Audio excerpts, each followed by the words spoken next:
Ils sont arrivés peu nombreux à la cour d'appel de Toulouse. Pourtant, pour ces associations environnementales, l'enjeu est de taille. Le 19 octobre 2016, l'une des cheminées de la centrale nucléaire de Golfech a rejeté pendant plusieurs minutes dans l'atmosphère des éléments radioactifs 2 fois supérieurs à la limite autorisée. Un accident grave selon les défenseurs de l'environnement qu'il fallait dénoncer devant les tribunaux. C'est le circuit primaire, il y a eu une erreur d'aiguillage et puis on l'a envoyé sur la cheminée d'aération.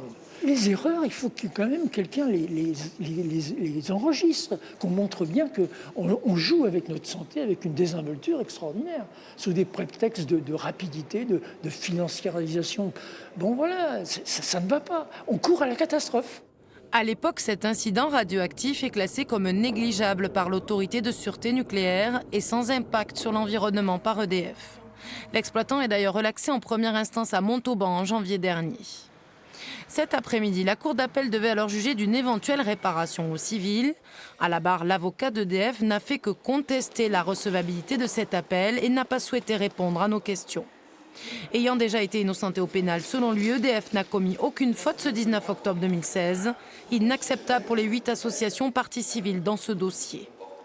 Il n'avait pas envie de parler du fond, il voulait s'en tenir qu'à la forme, justement pour ne pas parler des choses qui fâchent. On sait qu'il y a des éléments radioactifs qui ont été rejetés dans l'environnement, qui n'auraient pas dû être rejetés, parce que c'est une conséquence de cascades de dysfonctionnements qui ont conduit ce rejet accidentel dans l'atmosphère. Et à partir de là, ça n'aurait pas dû se produire, et c'est pour ça qu'on agit en justice aujourd'hui. Ces parties civiles demandent la reconnaissance d'une faute commise par EDF lors de ce rejet et une réparation de 5 000 € par association pour le préjudice subi. La décision a été mise en délibéré au 13 janvier prochain.